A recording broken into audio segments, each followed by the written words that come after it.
Hello, everyone. It's Patricia Warby, Alchemy Therapies, and today I want to talk about the nature of reality as it pertains to healing.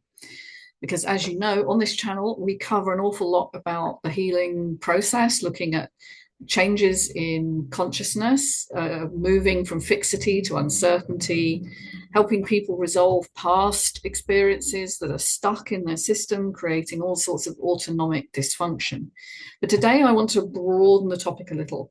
And as you know, I cover lots of things that are perhaps not conventional. I look at quantum mechanics as it applies to healing, for instance. I've done a few webinars on that.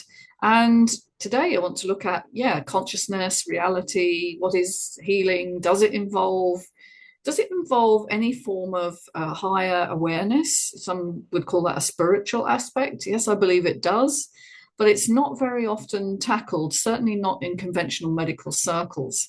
Now, what prompted my thoughts and discussion today is a brilliant interview with Father Sean O'Leary, he's a minister, he's also a psychologist, he's a PhD like myself, and seemed to embody some of the ideas, unconventional as they are, about God, consciousness, reality, truth, all those really important concepts that we seem to take for granted in the West as being self-evident, when in fact none of us really agree what those things are and how they impact us on a daily level.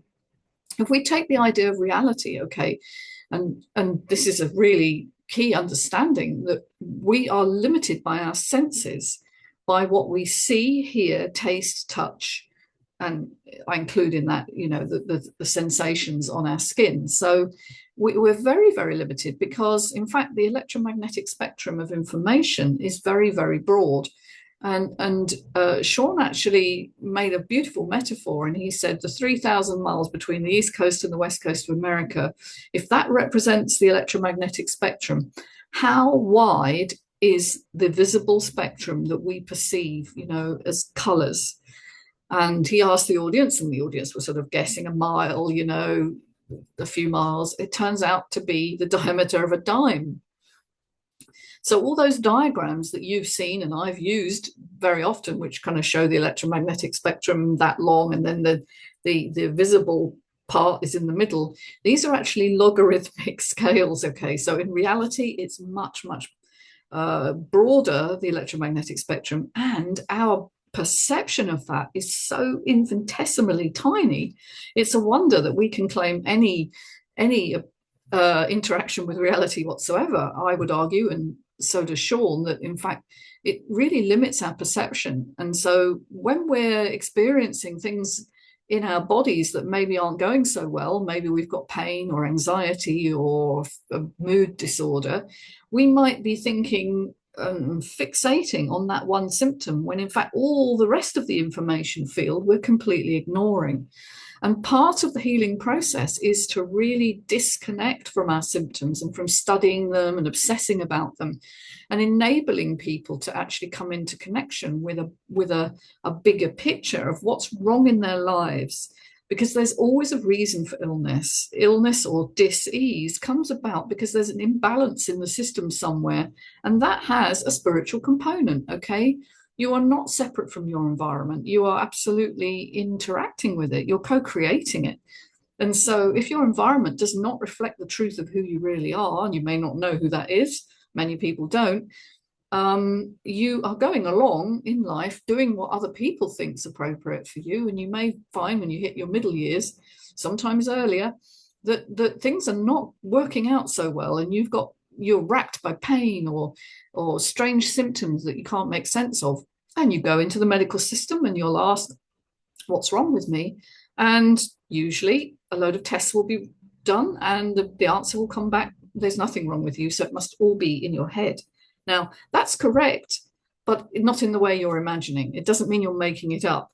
It actually, pain and dysfunction is created through our interaction with the environment, by our perceptions of what's real.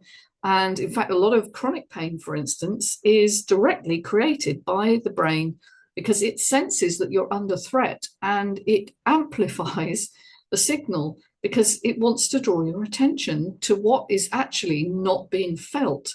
So pain and anxiety are often distractions from the real feelings that we're not allowing ourselves to feel. So that's reality for you. It's very, very limited perspective. What about memory? Memory, okay. So many neuroscientists believe memory is a consequence of certain combinations of neuronal firings. They've in vain looked for the part of the brain that stores memory. There are certainly parts of the brain that are involved in memory consolidation, but there's no part of the brain, this lump of matter, that actually stores memory. In fact, memory seems to be throughout the field of which we're embedded, and it's part of, I guess, the field of information being rekindled, being stimulated, and the brain certainly is able to interact with this field and download some images, some sensations, impressions of what's going on, as if you were experiencing them, and the brain makes absolutely no distinction between your imagination and the real experiences you're having. And so you perceive that memory is something that you are creating in the brain. But that's like saying the pictures that you see on your screen are in the box of tricks that you're viewing, whether that's a TV or a laptop. Of course, this is only a representation, and it seems that, in fact, the brain does that as well. It creates a download of the available information subject to its filtering, okay? And we are limited there in what the brain deems acceptable for us to understand. And we don't see everything, and we don't perceive everything. And I think altered states of consciousness are very interesting, because that's where the filter disappears and we are actually able to interact with the reality as it exists in the bigger picture. You might call that in the universal truth or source or God. We're able to actually perceive things that go beyond the everyday experiences we have. And some people talk about, for instance, the Akashic records, which is the sort of storage facility of the field of information. So it's very interesting when we work with people. We need to get out of the idea that we are somehow replacing pharmaceuticals, that we are going to just fix you in an alternative fashion, but we're still narrowing down our focus to find what's wrong and change it. Actually, healing is about pulling out into a bigger awareness. It's about letting go of the need to fix it and to focus instead on our abilities, the natural healing abilities of our body and our nervous system to adapt all the time. Everything is in flux.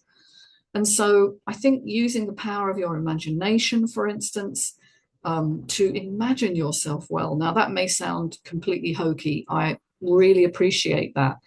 But if you understand that the nervous system tends to repeat the same thoughts and feelings over and over again, if you get fixated on what's wrong and how much you hurt and all these negative sensations, your brain is only going to double down on that and focus even more. And so we have to unfocus from that narrow vision and get back into the realm of possibility, which is really the quantum realm, and that what we can imagine, we can create. I mean, that's no surprise to many, many people. This is the whole basis of self-help and self-development. It applies in sports, for instance, imagining doing the perfect serve, and then you do. The brain is finely tuned to this, but it is interacting with, as yet, an undreamed of possibility. So this is a power that we actually have, but we use it most of the time in a negative way by imagining the worst case scenario and all the terrible things that could happen. And I know, because I've done that for years, imagining the worst possible thing that could happen. And if you've got a pain, then it's got to be something absolutely desperate, and probably your life's at risk, because your brain is making leaps based on the level of threat that it perceives you're under. And weirdly, emotional threat can be deemed as threatening as, say, physical injury.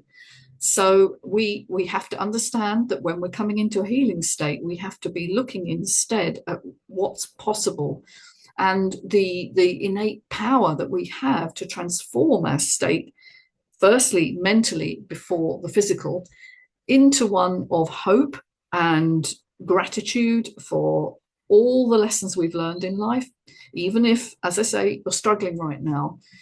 Transforming the vision away from despair and hopelessness is one of the key first steps on the healing path. And it's one that hopefully embed when I'm working with people by telling them, you will get better. You can do this. It doesn't take any special abilities, just a nervous system and a willingness to engage. All right. So how about, the idea of getting universal support? All right. The fact that we are in an intelligent universe that co-creates with us, that listens to who we are and knows us intimately because we came into this world with a certain potential.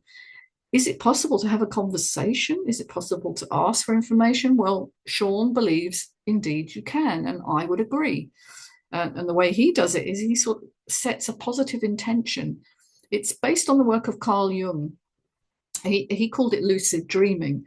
But basically, you set an intention before you go to sleep at night that you want to dream about something, or you want to get an idea or an answer to something. And he's done this literally on some of the most important questions. A definition of Christ consciousness came to him, downloaded at 3 a.m. The difference between sin and evil came to him that way as well.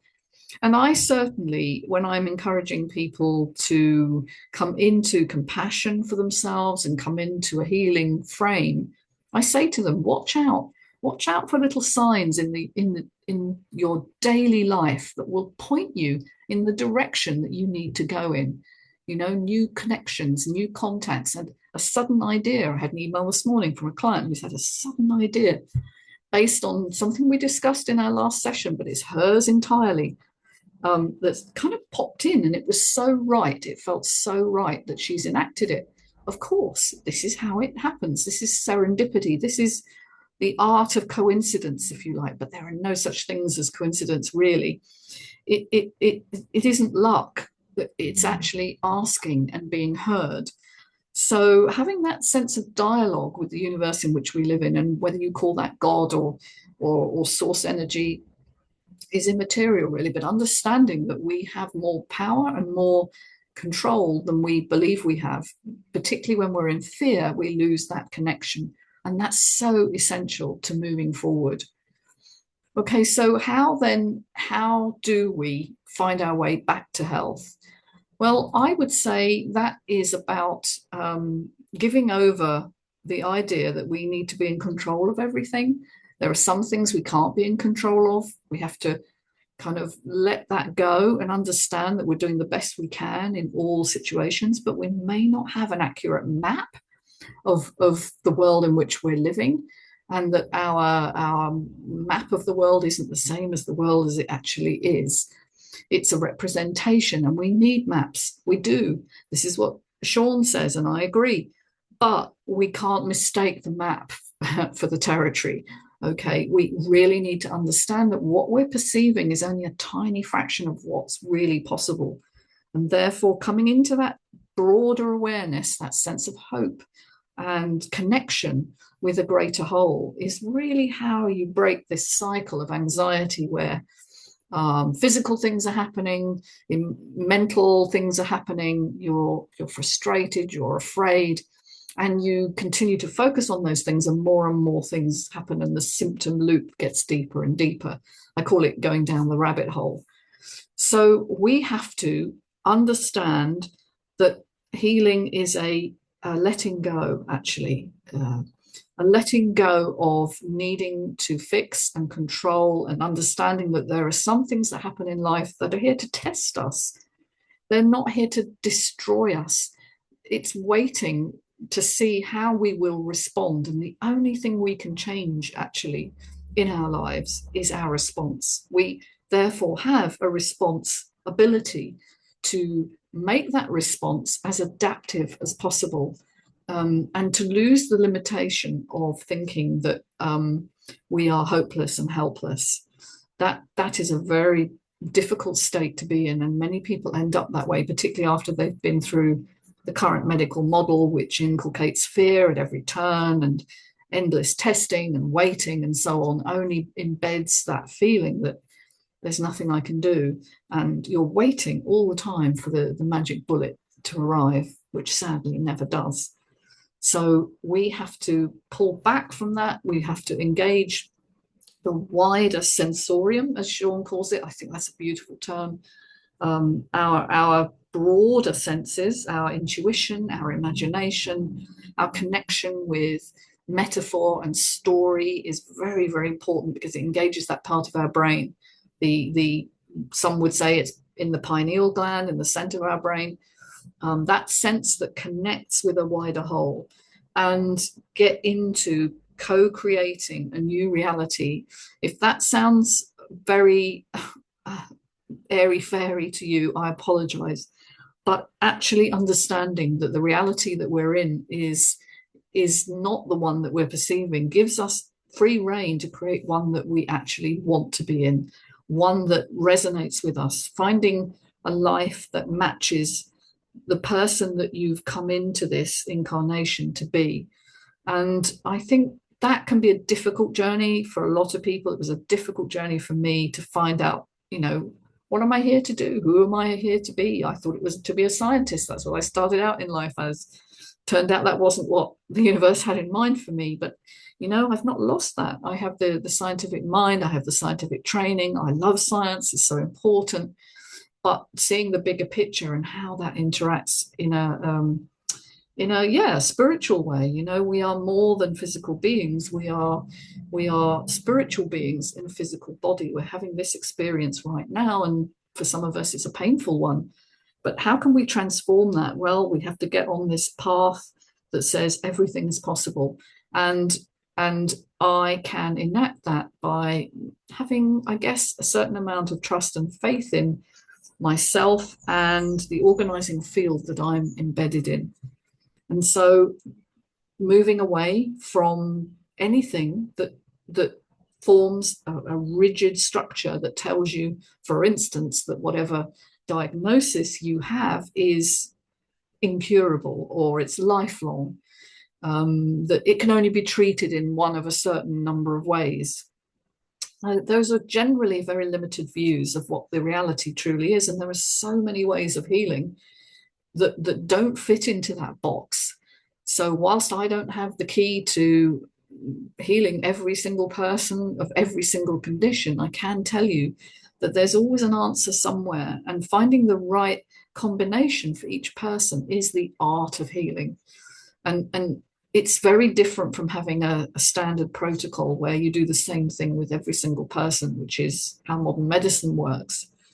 And so I would say it's an exciting time to be alive right now, because we're learning so much more about the human experience, about what it is to be in this position of huge responsibility to create a world that mirrors not the shadow, the darkness of our psyche that's been traumatized and hurt, but to create a world in which we are joyful and connected.